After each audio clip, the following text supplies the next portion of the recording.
Assalamualaikum warahmatullahi wabarakatuh. Bertemu lagi di channel ini teman-temanku semuanya. Baik teman-temanku semuanya, banyak yang bertanya kapan ya Pak sebenarnya PPDB SMK itu dibuka.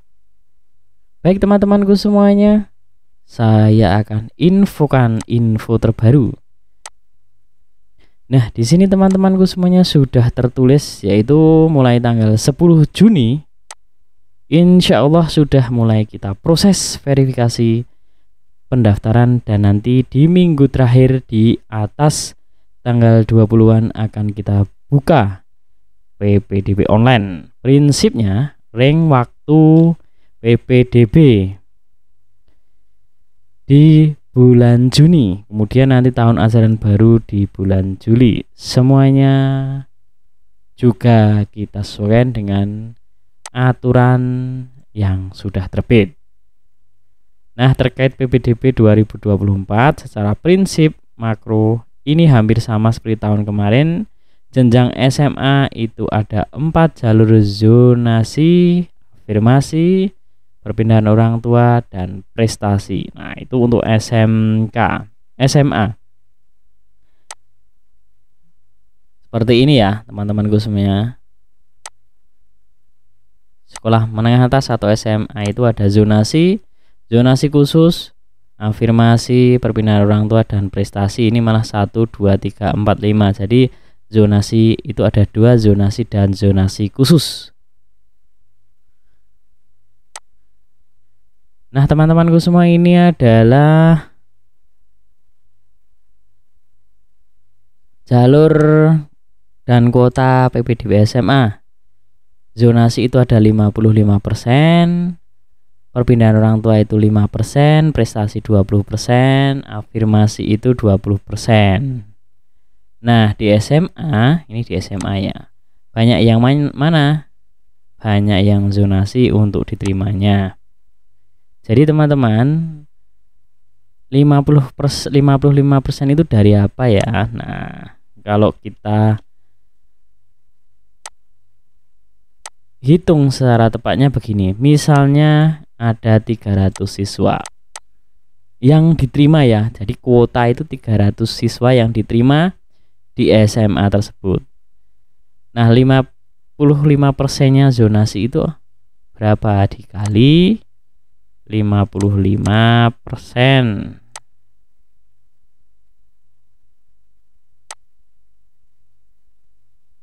sama dengan 165. Berarti yang diterima segitu ya teman-temanku semuanya. Dari 300 siswa itu yang diterima 165 siswa. Nah, jalur dan kuota SMK itu segini. Kita lewatin ya, karena kita akan membahas SMA. Di SMA itu ada zonasi, titik koordinat sekolah, pintu gerbang atau gapura utama sekolah. Nah, berdasarkan jarak terdekat domisili sesuai KK dengan satuan pendidikan di wilayah zonasinya. Kebijakan daerah memberikan zonasi khusus paling banyak 12% untuk wilayah kecamatan yang belum berdiri SMA negeri atau SMK negeri. Jadi zonasi khusus itu diperuntukkan 12% untuk wilayah atau kecamatan yang belum ada SMA-nya atau SMK negerinya.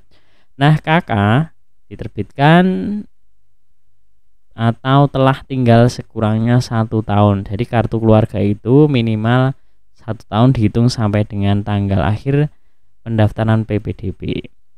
CPD dari pondok pesantren berlaku zonasi sesuai tempat kependudukan Ponpes. Terus jalur PPDB SMA, jalur afirmasi teman-temanku semuanya itu maksimal 20%. Tapi di dalam 20% itu dibagi menjadi 30% siswa miskin, 2% anak panti, 3% ATS atau anak tidak sekolah. Kalau dulu ada namanya 2% itu yatim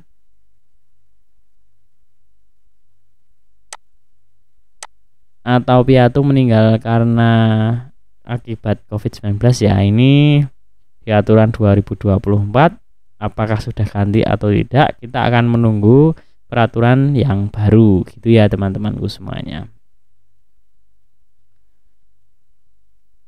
PPDB SMAN jalur perpindahan orang tua, pindah tugas sekurang-kurangnya antar kota atau keluarga di luar wilayah kabupaten kota tempat satuan pendidik yang dipilih.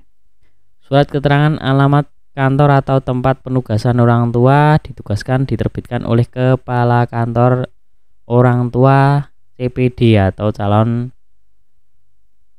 peserta didik yang bersangkutan. Dalam hal daya tampung untuk jalur perpindahan orang tua, tugas orang tua tidak mencukupi, maka seleksi dilakukan berdasarkan jarak tempat kantor penugasan orang tua CPD ke sekolah pilihan.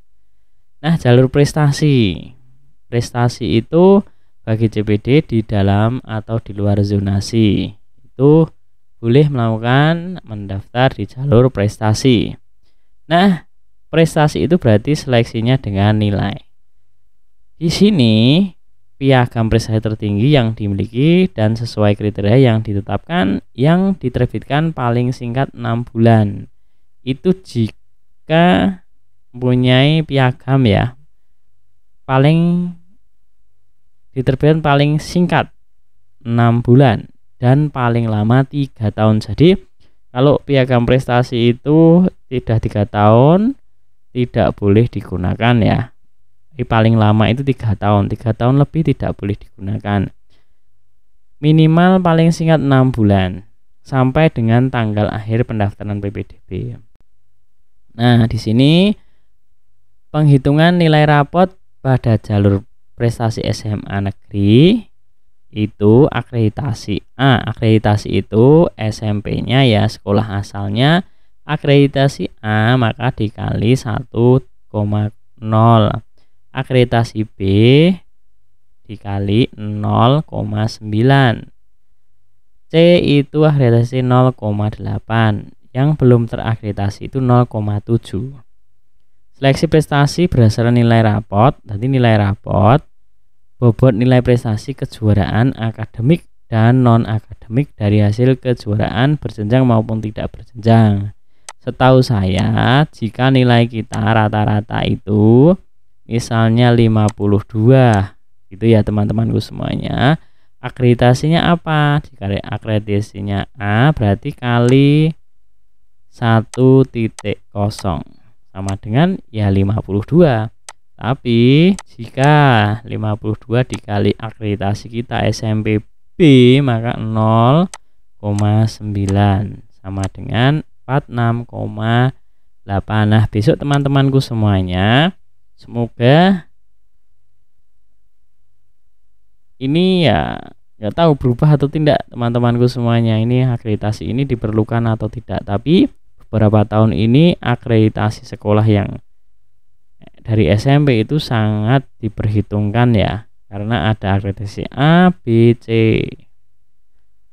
Nah, bobot nilai prestasi kejuaraannya kemarin sudah saya jelaskan juga, yaitu tingkat internasional. Kalau kita mempunyai piagam itu langsung diterima, juara 1, juara 3, juara 1, 2, 3 itu langsung diterima. Tingkat nasional itu juara 1 diterima, juara 2 itu plus 5 nilainya, juara 3 plus 4 dan seterusnya. Ini silahkan di screenshot boleh.